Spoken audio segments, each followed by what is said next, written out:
founder of Homeowners for Justice and your host for today's show. And this is Update Friday. And as we've been saying repeatedly, so much happens like 5 minutes before the show. It's hard for me to keep up. But so I'm going to be doing the updates today. And I want to cover a variety of things. We need to understand the rackets that are going on.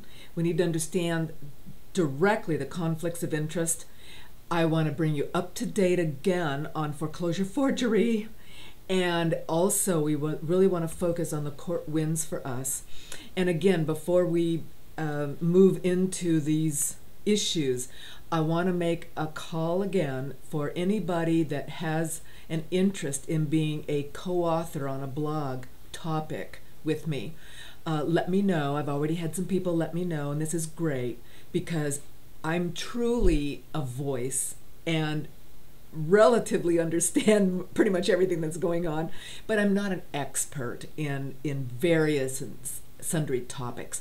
And so I would really love to hear your articles. We can post them together on my upcoming blog, and then people can comment.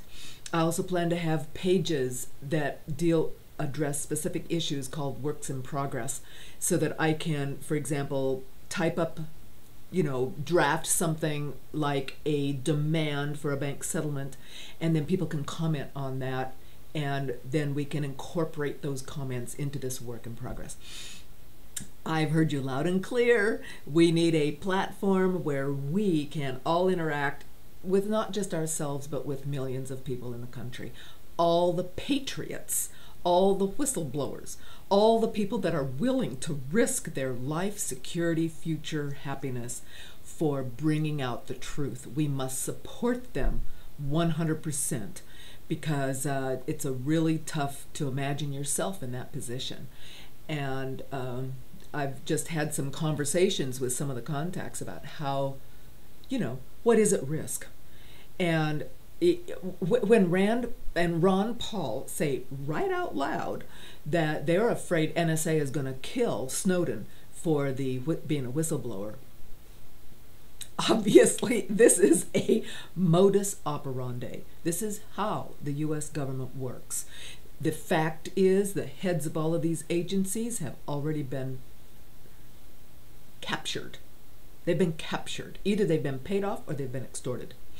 Either they're afraid for their families and their lives, or they're just looking for crumbs at the future table when this whole planet is under tyranny.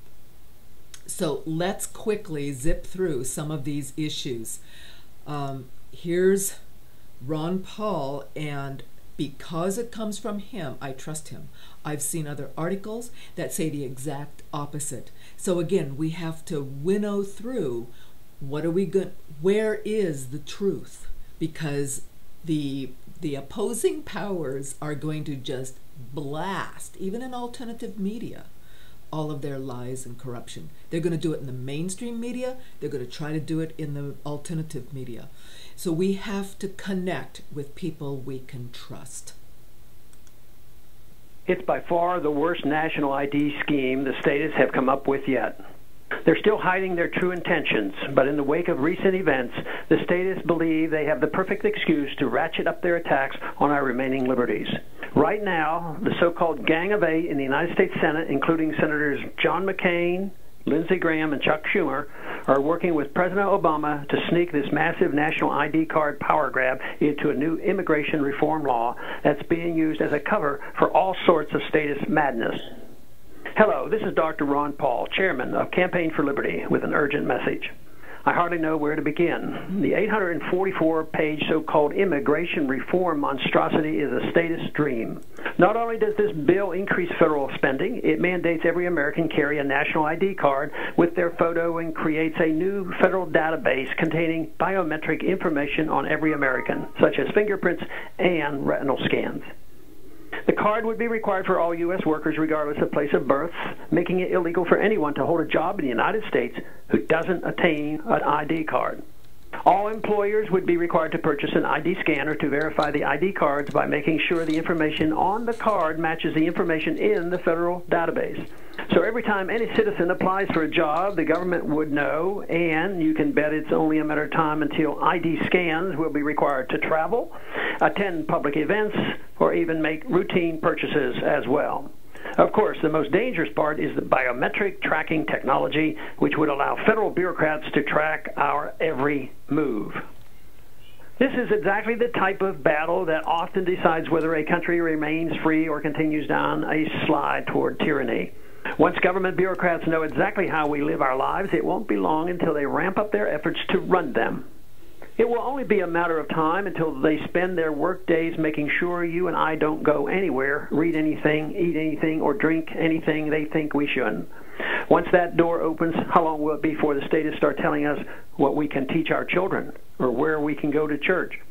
But while most Americans get caught up with the talk of amnesty, paths to citizenship, and other hot-button political buzzwords, these are simply being used as a cover by the statists in both parties who want to conceal the real threat. That's why I'm hoping you'll sign your No National ID petitions to Campaign for Liberty immediately to make your voice clearly heard on this critical issue. If there is good news to report, it's that thanks to the help of activists like you, liberty-minded Americans have been able to render the big government politicians' previous national ID schemes nearly toothless in numerous states across the country. But now the statists have an answer for that. Instead of mandating that individual states comply with new standards, the federal government will just take over the process and claim there's nothing to fear about tying a tamper-proof biometric Social Security card into a national database containing photos and other information. Well, you and I know better. It could hardly be worse. That's why I hope you'll take action today. The only way to defeat a national ID card is to contact Americans from coast to coast and explain exactly what's at stake. With your help, Campaign for Liberty can send powerful emails and run Facebook and Internet banner ads to alert liberty-loving Americans to the national ID scheme included in the new Comprehensive Immigration Reform Bill. Now, one thing I'm going to be doing is having a page. I've been saying it, and I haven't yet been able to get to it, but I will. And that is a page of petitions. This is a petition link. And so it's going to be in the comment section under the live stream. And it will also be, as I migrate all the live stream videos, once they're done, over to the YouTube channel, all those comments will still be there with the YouTube videos. So this petition is going to be there. I highly recommend, and what I can hardly wait is to when we have a petition page of all of these good petitions, you can share that. I'm working on it. I have this vision, and we'll make it come to pass, trust me. Now, this is, who knew that, well, it stands to reason. They hide taxes and, on home sales transaction in the healthcare law. They're hiding, national ID cards in immigration bill. So, the whole thing is trying to, keep us distracted over here while they grab us over there. This is truly time to be fully aware and fully awake and get everybody in the same boat. Only then do we even have a chance, I'm afraid. All right, quick update. Class action lawsuits against the mystery wheat. Remember, now the farmers are actually doing class action against Monsanto.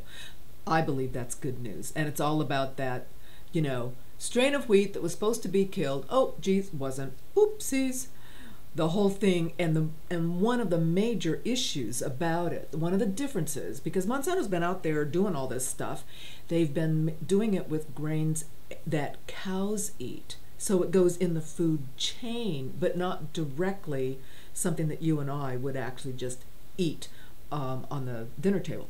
And that's why these other countries are refusing the wheat shipments. It's basically a wheat war. And of course, the farmers, the individuals, through no fault of their own, are having their businesses and their survival attacked because of Monsanto. Now they have to take revenues out of their pocket to fight a class action lawsuit. They're losing orders because of Monsanto. And of course, the deep pockets can just play with them like a cat with a mouse. This is okay. The next the next racket is everything is rigged, and so of course we're starting to learn that. In fact, that is now my thought whenever I see prices on anything, stock market, gold, silver, commodities. I instantly start thinking, oh, who's fixing that price? This is what we need to. And so now, of course, we've got Matt on the Rolling Stone. He's writing out the biggest price fixing scandal is currency. And fascinating article. I just got it.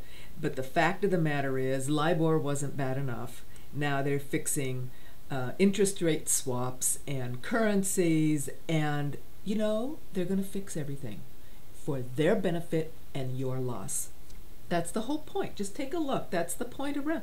You know, the national ID card, big corporations have captured our federal governments, and it's not just U.S., but it's all the governments around the planet.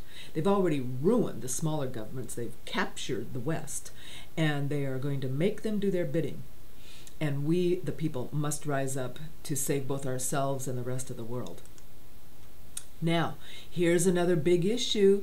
There's so many issues, but this is the student loan rates. They're about to double. Remember, good old Elizabeth Warren is out there saying, come on, let's give them the same, let's give students, our future, the same benefits you give to the banks, for Pete's sake. Let's give them the same interest rate. But no, of course, it's about to double, and they can't get any agreement. And it's about to double to 6.8%. Look, mortgages are still below 4%. They've gone up.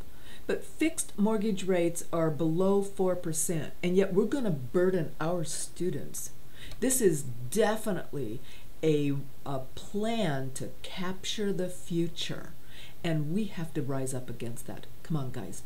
The future depends on us, our kids, our grandkids. It's on our effort. We can never give up. We can never give in, and we can never give up, to quote a famous saying. So here's Elizabeth Warren, another article about it. Banks are good credit risks only because they're backed by the government. Yeah, no kidding. Thank you, Elizabeth Brown. Hats off to her. She just sent me this link this morning. And this is a great article. I haven't even had a chance to really read all of these articles because they hit me so close to the show, and I need to get them out so that you can chew on these yourselves, pass them out, send these links to people that you know, because again, snag everybody you know on some level. It doesn't really matter which level. Maybe they don't want to hear about foreclosures anymore. Maybe they're really interested in student loan debt. And it's all together. It's just another facet of the fraud. So let's snag everybody we know wherever they're interested in. And then, of course, you've probably already known, I've seen this, they're going to give more bailout to all the wealthy. They're going to keep the subsidies for the farmers that are millionaires. Of course, they cheat the little farmers. And they're going to cut back the food stamps. So, literally, this is the natural and logical conclusion. If they do this at the federal government and they cut back food stamps, you and I are going to walk up the street in our nice cities and we're going to see people starving. Is that what we really want? This is truly down to survival. They've ruined the economy. There's 47 million Americans on food stamps right now. There's like 80% of the kids on lunches, school lunches, in my town. And in Sonoma County, we consider ourselves fairly well-to-do. This county is, not quite as snooty as some of the other counties next to San Francisco. But they feel like we're really well-to-do, and we've got 4,500 homeless people. We only have 1 million in the county. It's 500,000. I mean, the fact of the matter is that we have any homeless is an outrage, and that all these people are on welfare and on food stamps because they can't get a job. A job shows up and 1,000 people apply, which is true virtually everywhere in the country. So what I love about this article is that 26 members of Congress have committed to live off food stamp budget for 1 week. Only 1 week. And here's the list of those Congress people. And I was pleased and disappointed, because I'm very pleased that there's 26 that are willing to do something. They're willing to actually try to live off $4.50 a day. They're going to try to eat and survive on $4.50 a day. These are the 26 people. What's amazing is you look down this list, I don't see any R's. They're all Democrats. That's what's wrong with this picture.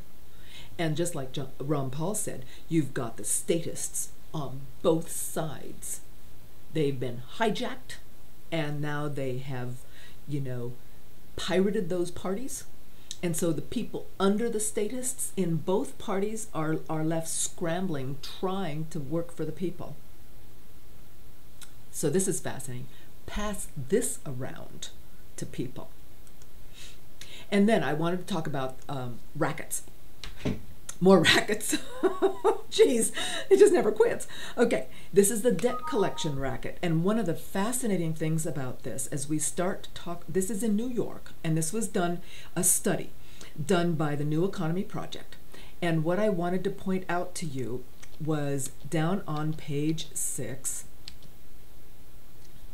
Does this sound familiar? Our research shows that nothing has changed. In our sample, for example, no application by a debt buyer for a default judgment complied with New York law. So they looked at all of these cases, and none of them followed the law. And yet, so pay attention, and yet the court nevertheless improperly granted default judgments in 97% of the applications. This paragraph, you just reeks. Our research also uncovered evidence of rampant robo-signing of affidavits. Let's never ever forget that robo-signing is forgery and fraud. So they had rampant robo-signing of affidavits, indicating pervasive due process violations and fraud on the courts. And yet, how can it be fraud on the courts when the judges are just continuing to rule when they have not applied according to New York law?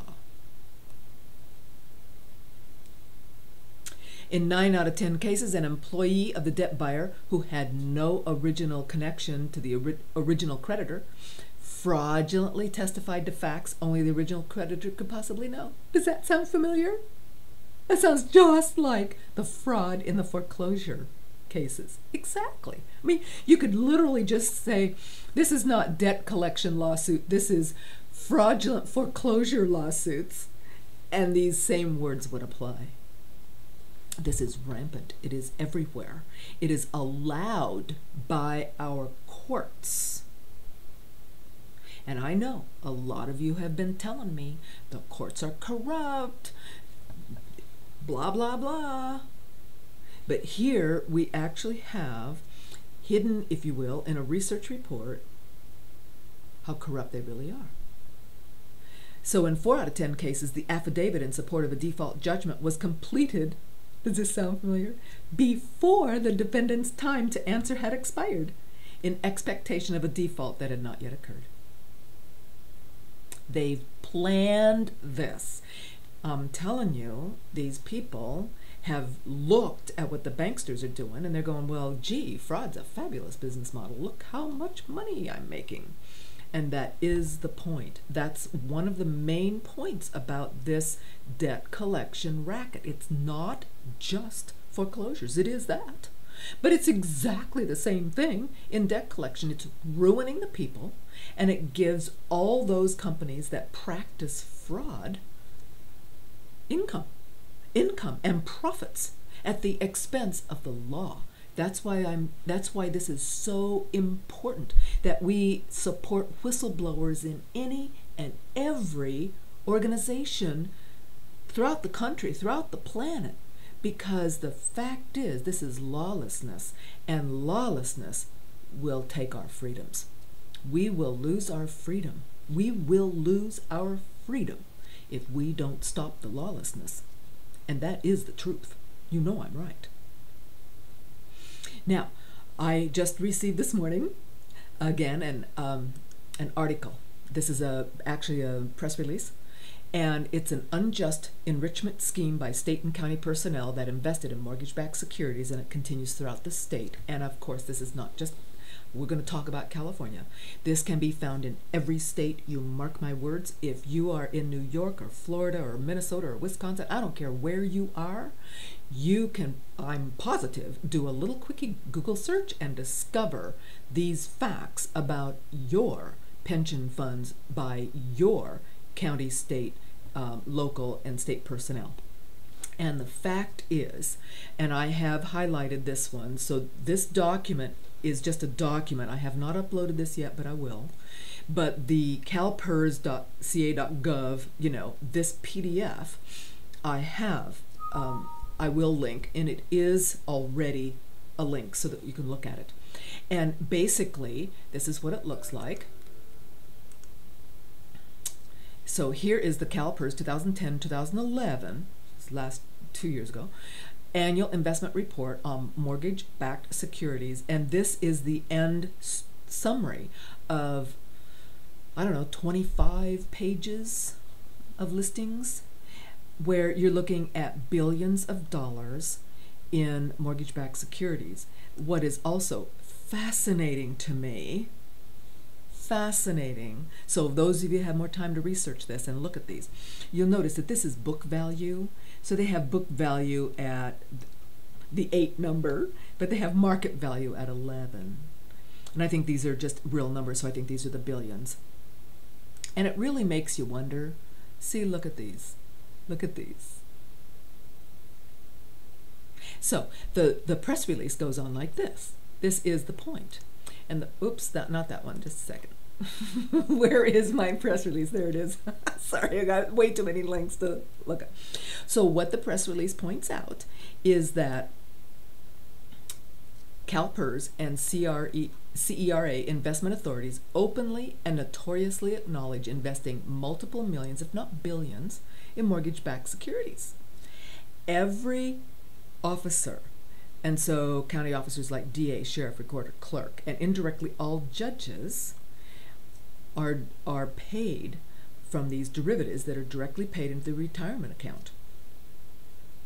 Conflict of interest. And this is the point that has been made to me by other contacts. I've been aware of this, people talking about it. It is truly fascinating, and that's why I'm going to show you Occupy Bernal. Because Occupy Bernal released an email I'm going to put here on the screen in a minute about the very same issue. They are trying to get their San Francisco retirement from program. It's like their CalPERS in the city for their city and government personnel. And they want them to do better investing. They want them to get out of mortgage-backed securities. They want them to do honorable investing. And guess what? They're having a hard time. And this is fascinating. See, it says, and of course, this is the point of the press release. County personnel suffer conflict of interest via their county employment retirement associations. This problem rests primarily, this person is saying, I didn't write this, this person is saying that the problem rests with the county recorder, who knowingly records robo-signed documents, forged documents.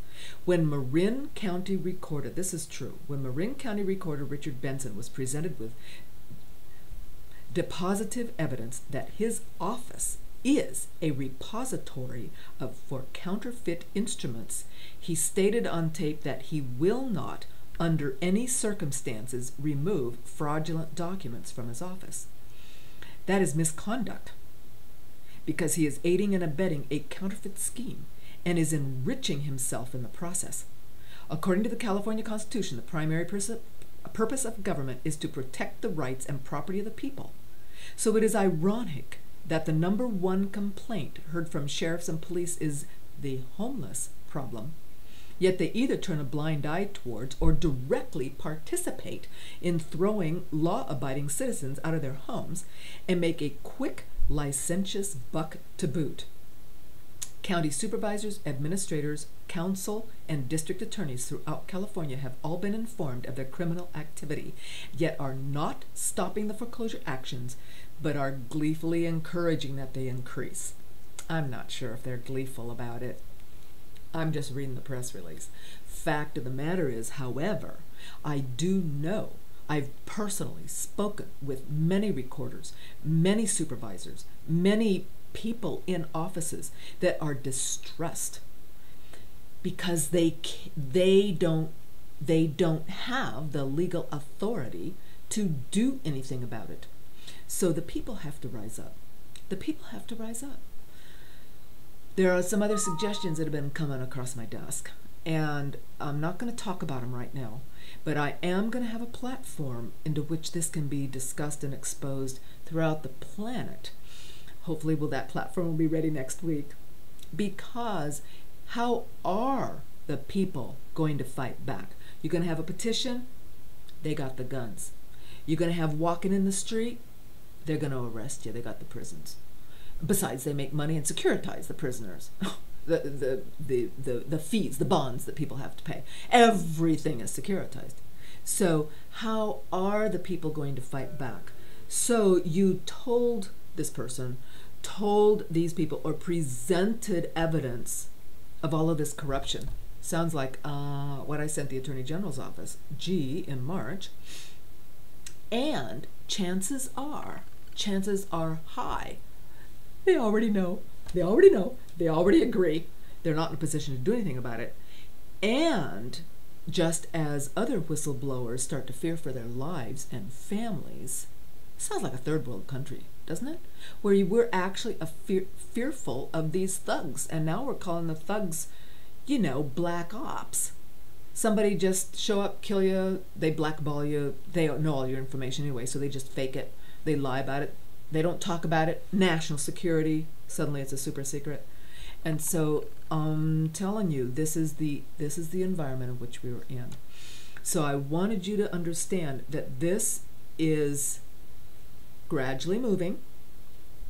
Where it's going to end up, I'm not real sure, but I will keep you updated on it, because it is a major, major issue that the government, the powers that be, profit from you and me losing our homes. Not a happy camper. Now, I wanted to bring you up to date on forgery. Told you I'd bring you forgery. I'm into forgery. I'm into forgery exposure.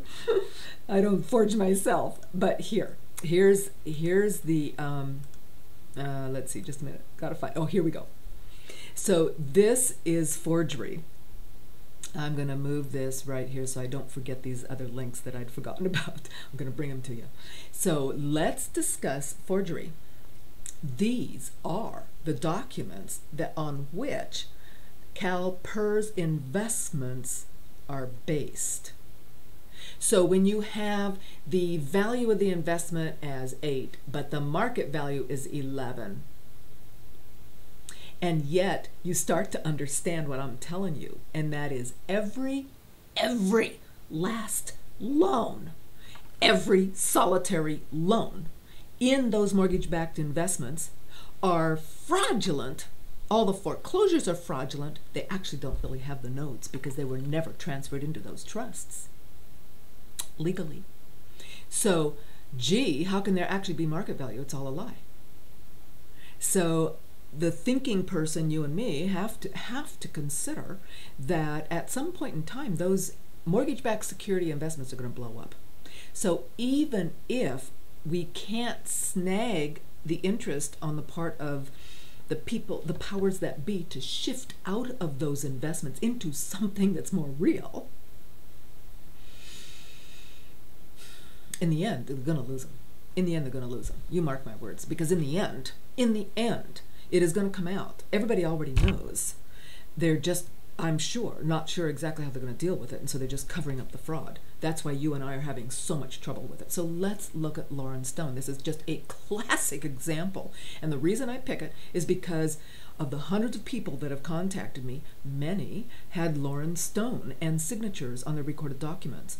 And I have, at no cost to them, gotten these documents, looked at them, and started to notice personally that, gee, the signatures are different. And then over the last couple of months, other activists that have been looking at this and trying to save their homes and getting their documents actually came up with ideas that I thought were fabulous. And so others that listened have been doing that. And so they've been going to, like, oh, gee whiz, the Department of Motor Vehicles to get the signature, the official signature of these robo-signers, so that we could actually prove that they're forged. So here we go. Lauren Stone, one of my favorites. All right, so I'm just going to click through these signatures. This is now on the link. It's on my website, Homeowners for Justice, hofj.org, under foreclosure defense, and then you take suspicious signatures. It's that page, and the whole long list is down at the bottom of the page. And I update them occasionally because I get new docs. So take a look at Lauren here. Let me, there we go. Okay, the first one is just a standard signature. This is on a notice of default. Scratch. Oh, by the way, pay attention to these dates. September 12, 2012. When did the, let's see, the OCC consent cease and desist orders against the bank servicers was in 2011. And the U.S. District Court cease and desist judgments against the servicers was in April 2012. So, yep, they keep doing it. So here is from a notary. Someone has requested from the notary the actual journal entry. So here it is, Lauren Stone, there you go. That's the signature. And it's really fascinating because you note how Lauren Stone is here and that signature, and yet this signature is the same and that's the same, but these names are whited out. So are those names supposed to be Lauren Stone, or are those names something else? Somebody else, same signature. If you'd think if it was Lauren Stone, they'd just leave it. Here's one, Lauren Stone. Another one, another one. This is another from another notary. This is another journal entry. Same signature, Lauren Stone. Lauren, Lauren. Oh, notice how that one's, that's a little different. That person didn't know how to do it right. Oh, that looks different. Oh, that's different. Look at these. Oh, that just looks like a 2. Oh, there's a little different one. Oh, now, oh, gee, now. Okay, now we're going to have, it looks like John something. And so now we've got a different signature of Lauren Stone. These are all Lauren Stone. These, look, they're in April 2012. April 10, right after the U.S. District Court tells them to cease and desist robo-signing. Okay, 6 days later, away we go. Oh, and notice these 10, this is all April 10. So here's mortgage. Now this is Lauren Stone as Mortgage Electronic Registration Systems Assistant Secretary. Oh, and this is Lauren Stone as Bank of America NA successor by merger to LaSalle Bank Midwest NA. Oh, now it's an Assistant VP. Oh, and this one's now Bank of New York Mellon, formerly known as blah, blah, blah, blah, blah. And now, oh, an Assistant VP. This is all the same day. The same day. That's what's, I'm sorry, it makes me laugh, because it's just so completely outrageous and fraudulent. It's what this is forgery, and it's on these documents, and they have stolen these people's homes. They're in the process of booting these people out in the street and making money on it. And I only laugh because it's just absolutely completely outrageous. Now I want you to pay attention to this because I'm going to talk about it again. You need to grasp, and I think a lot of you do, but some of you don't yet get it. Look right here. It says Corporation Assignment of Deed of Trust. Deutsche Bank National. So for value received, MERS, Lauren Stone as an Assistant Secretary of MERS in March 7, 2012, actually assigned for value received. So first off, there wasn't any exchange of money, so that's a lie. They never can prove this. But they say the document states for value received, the undersigned, that would be Lauren Stone, now as Assistant Secretary of MERS, and with that signature, hereby grants, assigns, and transfers to Deutsche Bank National Trust Company as trustee under the pooling and servicing agreement relating to Impact Secured Assets Corp. Mortgage Pass-Through Certificate Series 2007-2. All beneficial interest that a certain deed of trust, blah, blah, blah. So this is what I call a fake beneficiary, and I'm going to bring this up in another. We're going to re-look at that ruling. I showed it to you 2 days ago. We're going to look at it again because this is the potent power. I need to write a blog on this. I need to write a little article so people can read it, look at the documents, think about it, read it again. Because the bottom line is MERS gave to Deutsche Bank National Trust Company as trustee of a mortgage-backed security trust all the beneficial interest in this note, the loan, and the deed of trust. Now notice when this was filed. This was recorded March 8, 2012. Okay, now this mortgage-backed securities probably closed in 02, 03, 04. I mean, years ago, long time ago. We could actually look it up and find out. You can look it up on secinfo.com, and you can just type in. You can, if you, I don't want to go into it, but you can obviously look at the playlist. Look at the playlist on foreclosure defense under our YouTube channel, because it'll be under there. It'll be the second doing your analyzing foreclosure documents, analyzing your recorded documents. And the little second video talks about how to get on the SEC info, how to type that stuff in, how to find when did that mortgage-backed security close, and what did that actually pooling and servicing agreement say. Turns out most of the PSAs in section 2.01 say about the same thing. You know, has to be in the pool before it closes, and you have maybe 30 days afterwards, maybe up to 90 in certain cases. The end. You cannot put anything else. You cannot assign any other interests after that date. It's usually, so for our purposes, that year is good enough because all of these assignments took place years after those mortgage-backed security trusts closed their funds. So this is completely illegal on its face. It's illegal, it's fake, it looks legal, it's a lie. And that's how they are defrauding the people in this country. Now, I wanted to, oh yes, so just as a reminder, let's zip back to, there we go. Lauren Stone's signature. Oh, here it is. Let me scroll down. This is, oops, there it jumps. So here you've got Lauren Stone. That's the original signature. That was done in January 10, 2011. So all those other signatures are fake. How do we even know that any of the ones that sort of look like that were her? Once you've got, 20 different signatures of Linda Green, which is the same thing, just a different name, how do you know which ones are real? How do you know if they were actually there? Now would be the good detective work. Okay, did Lauren Stone actually work at whoever produced the documents, Recon Trust, during that period of time? And so you can always find out who produced the document. See, Recon Trust. They're the ones that wanted this document. After this is recorded, send it back to Recon Trust. That is the point. So this is the issue. It is all forgery. We are correct. We are right. We are on the right track.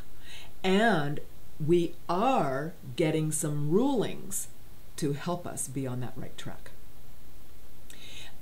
Before we leave, I told you I wanted to show you Occupy Bernal. I just noticed, and I apologize, I'm sort of jumping around because the issues are all intertwined. So here is the Occupy Bernal that happens to be in San Francisco, And the current and retired city employees, foreclosure and eviction fighters, and supporters from the SEIU Union, Alliance of Californians for Community Empowerment, ACE, Occupy Bernal, Occupy Noe, and Occupy the Auctions and Evictions campaign. I mean, they've got a lot of groups that are now focused together trying to they go to the retirement board. Each meeting, the group asks them to uphold its fiduciary responsibility to investigate the illegal, predatory, and discriminatory practices of the banks, to demand the bank stop these practices, sponsor shareholder resolutions if they don't stop, and some ask the banks to divest from the bank's stock if the shareholder resolutions do not succeed. Some of the commissioners are responding favorably. One of them is very positive. But the fact is there's like 5 or 7 of them. And this is the problem. This is the capture of the elitists in each party. It's the capture of our federal agencies. It's the capture of various and sundry states' attorney general's offices. It's the capture of these key people that have basically billions under their control that makes it so difficult for the people to get them to do the right thing. So I wanted you to understand that this fight is going on everywhere. They're talking about 12,000 homes lost in San Francisco. So don't think that this is just amongst the poor or just amongst certain racial makeup. It's worse there, but it's everywhere. It's everybody. It's at every price point. It's all the people, and they're trying to break the wealth of the country and the individuals. That way they can't fight back. That way they'll just give up. That way they can be slaves. So this is the point. This is the San Francisco Employee Retirement Systems handles investments for pension funds for current and retired San Francisco City employees. And so that is the point. A record number of the city and county employees have themselves faced default and foreclosures and evictions, and many have lost their homes. So it's really a dilemma. It's really a dilemma, and the people are looking for help in fighting, and we must. Here's one of my opinions as I read these things, and that is requesting probably won't really work. We must demand, but we have to have some kind of a stick. What leverage do the people have? We're going to sign, 1 million people signed a petition. Does that really force somebody? Right now, it might get someone in a position to maybe change their vote or do something, say something that looks like they've caved in. But that doesn't necessarily give long-term solution. It's just like Monsanto. Okay, they've got these class action lawsuits, but does that mean Monsanto's quitting? Nah. That means they're going to fight back with all the net worth that they've got. The board, look at how many people, how many organizations. Look at these organizations.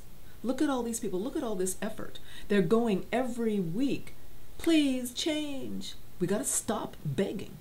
We must start figuring out how can we force the change. How can we do this? What power, what clout do the people have? And I don't necessarily know all these answers. I'm just telling you, we've got to start thinking. That's an update. That's an update. The time for petitions, we can still do the petitions, we can still go and we can still request and we can still beg and we can still try to rabble, rouse the rabble. Turns out now we're the rabble. But we must start mulling over what are the stronger leverage points. What can we actually start to do to change that investment or stop those foreclosure documents being recorded while we're also working to build something that will help the people? I'm not sure, but I have been given a couple of other things that I do want to show you. And one of them is this grievance input form. And this is a website. I just got it. I just read some of the information. I think it's fabulous for that information.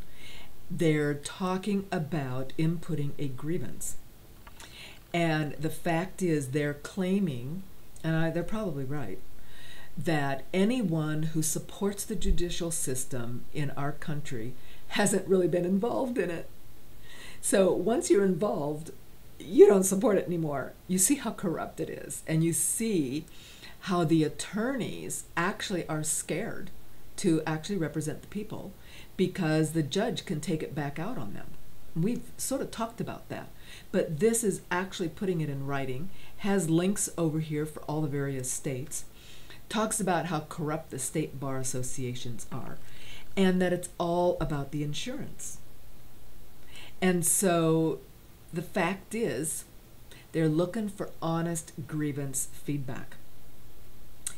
And it is what it is, and I'm looking, as you are, for any way and every way the people can get to have some more power and some leverage.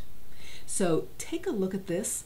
I'm going to blog about it, and then we can have lots of comments and input and discussion on it, because these things are what really can make a difference, because you can go directly against a specific firm.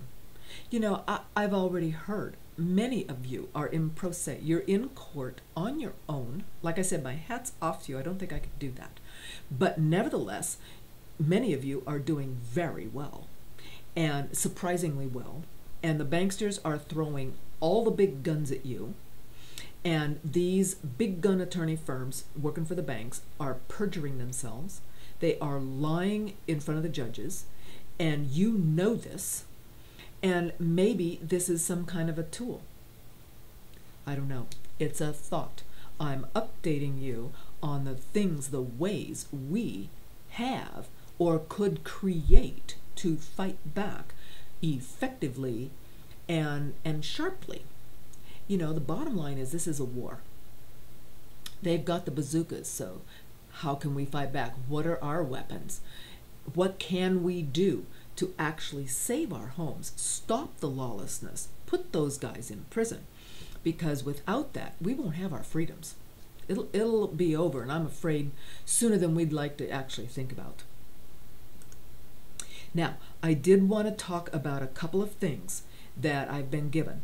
This is a deposition that I've not been able to read, but I have from competent source that this actually is from a person like Lauren Stone, who, under direction of the attorneys in a company like Recon Trust, actually just does what she's told. And that is, you just sign these documents. You just hunt for your name, and wherever your name is, you just sign them. And so, truly, this is the point. The attorneys in these large foreclosure mills are completely corrupt, and they have figured out that they're making a lot of money and power with it, and they've decided to side with the banks. It is what it is.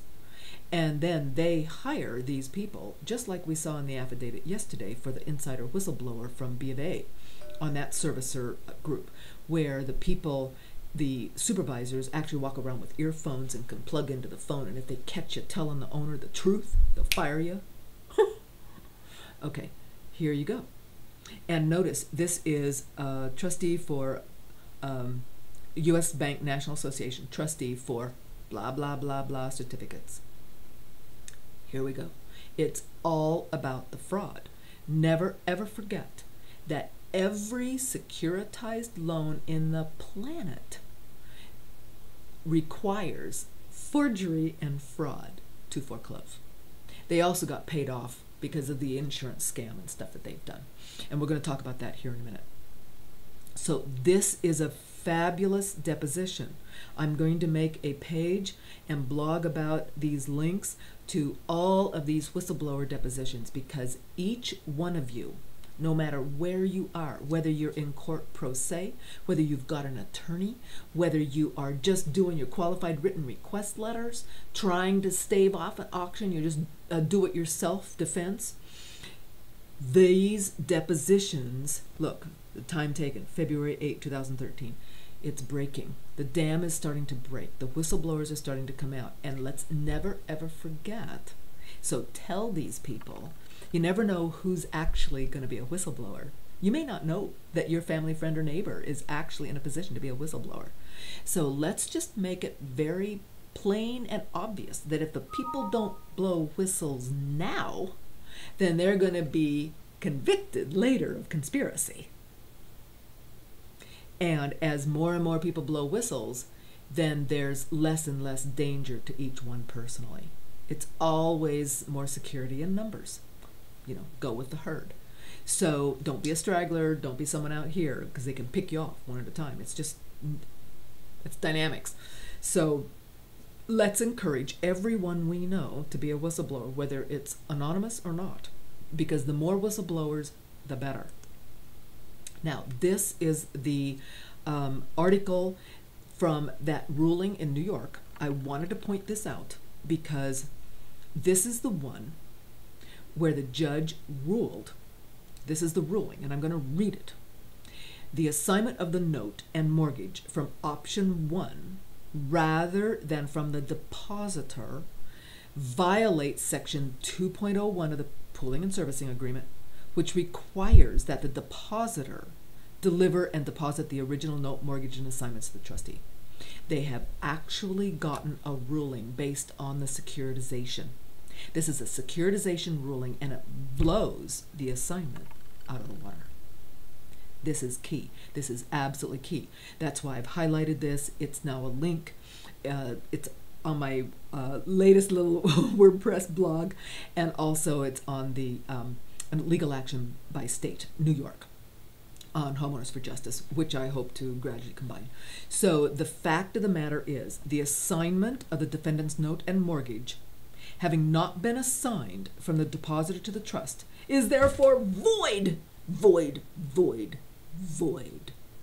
And all things after that happen on a void document are as if they never happened. So this is a ruling for everybody that has lost a home to foreclosure. This is a dam breaker. This, I don't think people really understand how powerful this is. That's why I'm emphasizing it. That's why you've got to hear this update, and you've got to share this update, and the people that you know that have lost a home to foreclosure have to look at this ruling. Every one of you fighting for foreclosure, you cite this ruling. Every one of you doing a qualified written request and getting crap back, you cite this ruling. And that is one of my work in progress. Next week, I'm going to focus on these citations so that all the people fighting foreclosure, trying to stave off their auctions, maybe can't even find an attorney, can't go to court. What else can I do? It's just a do-it-yourself defense. I want a settlement letter that cites these cases and these whistleblower affidavits of fraud and lack of standing. And the fact is, this is void because it's in contravention of the pooling and servicing agreement. The evidence submitted by the defendant that the note was acquired after the closing date and that assignment was not made by the depositor is sufficient to raise questions of fact of whether the plaintiff, in this case the bank, owns the note and mortgage. Duh. To us, it's a duh. But most people don't even understand this is the heart of the fraud. I've said that for a year. The fact is they don't own the note and mortgage. Now, I'm going to just say this once because another work in progress is going to be presenting the eminent domain solution to the counties, and particularly the counties and big cities. If, as ruled in court, the bank does not own the note, then when the county eminent domains that contract and is willing to pay fair market value to the owner, there isn't anybody to pay. I've been saying that for a year. That is the answer. That's the answer. It's one of the paradigm shifts. It shifts all the money. It shifts, it clears title. There's so many things that it fixes if we can get our counties and big cities to do this. That's one of my major efforts in stopping foreclosure fraud because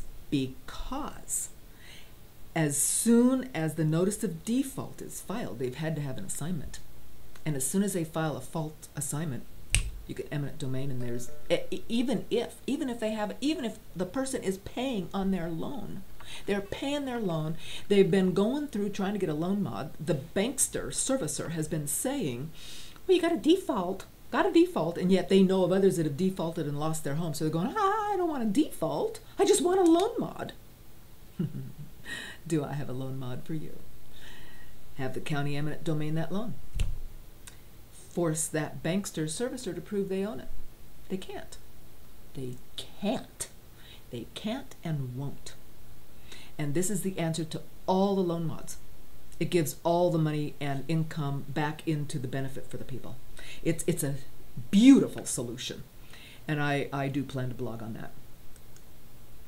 Now, yesterday we got another breakthrough. So I'm telling you, I just, my hat's off to these attorneys that have been battling for these owners that have been paying, even though they've been losing, because gradually we've been chipping away at this bank fraud. And it turns out that most of the judges just assumed that the banks had the truth and the owners were like lying. But over time, and with education, and with an understanding, how does this securitization, what was actually supposed to happen? Which is clarified on analyzing your foreclosure documents. So if you have any questions about that, please go watch that video that I did, because that clarifies how the assignments were to have progressed in correct legal securitization, which they did not do. The bank servicers didn't do this. So here's a breakthrough. The Florida Circuit Judge compels J.P. Morgan Chase to produce securitization discovery. Yes, yes, and yes. So listen to what JPM is now forced to give into the court. All documents relating to the securitization, including all PSAs, pooling and servicing agreements, master purchasing agreements, custodial agreements, guarantee agreements, release of document agreements, all policies of insurance, including but not limited to private insurance, LPMI and NIM policies, mezzanine policies, ISDA policies, credit default swaps, all documents demonstrating any payments against the loan by any source whatsoever. Who paid you? Who already paid you for that loan? And if you've been paid, then why are you foreclosing? Documents as to suspense, listen to this, suspense or unapplied transaction accounts. That's those slush funds offshore where all those trial HAMP loan mod payments land. They never get credited against the person's accounts. So he wants documents as to those suspense or unapplied transaction accounts where banks park payments in order to reflect no payment on the loan and thereby creating a default situation on paper. All documents setting forth any assignment of the loan to any SIV, SPV, CDO, CMO, special purpose vehicle, collateralized debt obligation, collateralized mortgage obligation, or credit default swap. All documents demonstrating any grant of authority of any kind to MERS. Now, you and I know that MERS is just smoke and mirrors shell game. And yet, 13, 15, however many states have ruled, the judges have ruled, that MERS is legal. I believe those rulings have been incorrect because the pleadings and the information involved in that was not clear enough to get the correct ruling. That's what I believe. So, based on this, they want to see in writing any authority of any grant of authority of any kind to MERS, all documents evidencing any grant of authority from the FDIC to J.P. Morgan Chase, relating to the loan and documents setting forth the transfer of the loan from a WAMU securitization to JPM.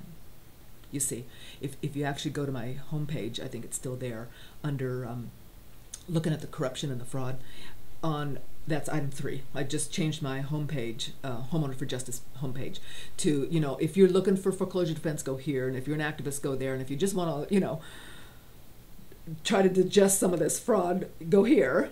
And I've got some links there on the homepage, and one of them is the FDIC corruption in giving these loans to these people. So you can look at that as a nice short little video. It was done, oh geez, in 2009, 2010. I mean, this has been going on forever. Any documents evidencing the application of TARP monies, including requests for such funds based in part on a claimed default of the loan. We have been arguing the relevance of the documents across the U.S. for years in terms of both standing-related issues and issues related to set-offs against the claimed amount of default and how the default was created. No kidding. We've been trying, honest attorneys have been trying their level best to get a judge to demand this from the banks, to actually get the judge to start to think, golly, maybe the banks aren't telling the truth. Who'd have thunk? And thank goodness we're actually getting some of this. I want to give credit. This was from Jeff Barnes, and he's been really fighting well in court. We've played some of his YouTube videos of some of these presentations to the court over some of our live stream. So the fact of the matter is, this is not yet decided, but the court is now compelling JP Morgan Chase to produce these documents. Now my immediate question is, okay, if JP Morgan just says, I back out of this and we're going to stop the foreclosure and give them the house, can Jeff and the homeowner get the court to not allow them to do that? Because this disclosure, the whole blows it up. Just the fact that they're being required to do this is really close to puncturing their balloon. Because, and again, just like on the ruling with New York, once they puncture it, it's punctured for everybody. It's punctured around the planet. And this is how we need to get the word out. We need to tell everybody that's ever lost a home to jump on board, because that's where we're going to get our 12 million people. Come on, guys. This is the crowd. They've been looking for some justice and some restitution, and that's what people want. So we're going to be developing these themes as we go next week, definitely. And I did want to bring to your attention the building part. That's the fighting back, and we can maybe actually stop these foreclosure fraud, maybe get some settlements, maybe. Yeah, I promise not to sue you for fraud and treble damages plus all of my pain and suffering, so my claim's going to be $100 million if you just give me the house. That's what I'm thinking. Let's go after them, guys. Let's bring out our pitchforks. While we do that, we've got to keep our ideas mulling and growing over here. Here is a guy, so you're going to have these links. He works for the United Steelworkers Union, and they're doing, you know, the unions really need to sort of change their modus operandi. They need to become co-ops. And so that's what they're doing. They're working on developing union co-ops where they're owner employees. That's what a co-op. And they're in liaison with the Mondragon Cooperative Corporation. So I'm going to just show briefly a couple of the Mondragon links. This is a fabulous article.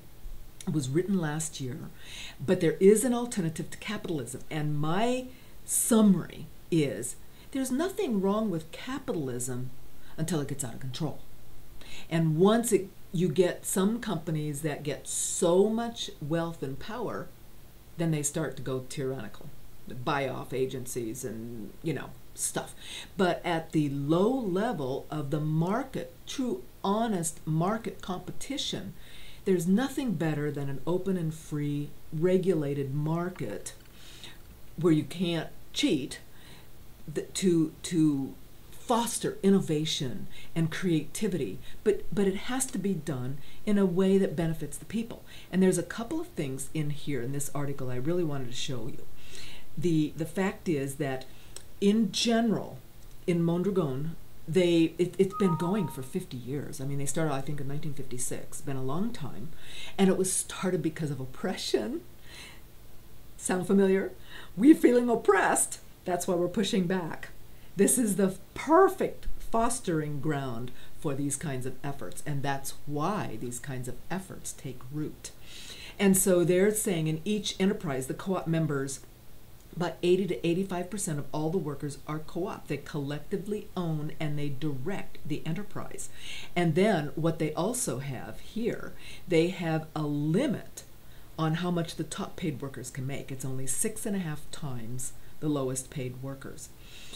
Right now in this country, CEOs expect to be paid 400 times the average worker's salary. It's one of the problems. That's capitalism run amok. Okay, that's outrageous. And it has increased 20 times since 1965. And I remember thinking in the 70s about this and reading some article about it, and it was like, you know, the CEOs were making 35 times what the workers were making. Oh, how horrible. Now it's 400. See, it's just mushroomed out of control. So this is a very interesting article. Take a read on it, share it with people, because this is the new paradigm, and maybe you can, you know, get more attention and interest, because you're talking about how to fix this. How do we fix the system that we're in? And then here is the link. I'm just going to give you the link. He's a little hard to understand. You can listen to the video, but what's really fabulous, this is Democracy Now! They've actually written it all out. So here you have the whole session in writing. You can read it, you can listen to him. This is building the new world. This is not the new world order. This is the new planetary experience for you and me. This is our future. This is the future of the people. We need to come up with a name. So help me come up with a name, guys. That way we can actually build. Once you name it, you've created it. So let's have a name for this great transition. We're transitioning from tyranny to truly democracy, a real caring for the people and for each other. But I'm afraid the democracy name has been so used, and I'd like something else. So help me out. Mull it over this weekend. If you have any other information, please don't hesitate to keep sending it. I'll keep trying to present it and be a good voice for you. And by the end of the week, I hope to have all the videos off of live stream. They'll still be there, but I'll have them all archived on YouTube channel, and they'll all be in playlists connected, so that if you wanted to review the things that have been said over the last several months on securitization or on foreclosure defense, those different kinds of topics, it's all about the money, you know, on banking, public banking, and these kinds of things.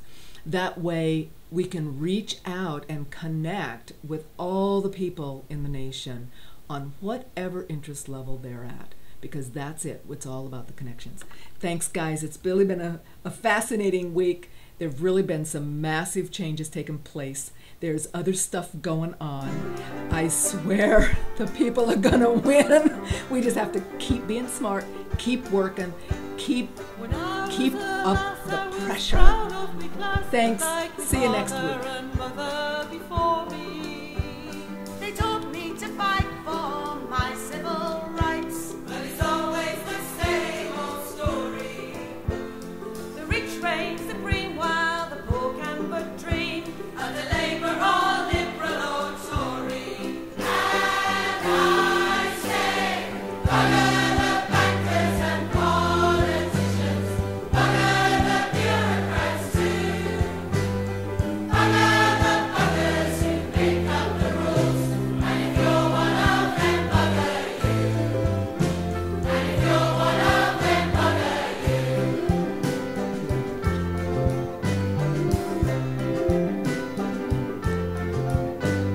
The system is bent and the money's all spent. We're battered from every direction.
Don't give up the struggle for justice.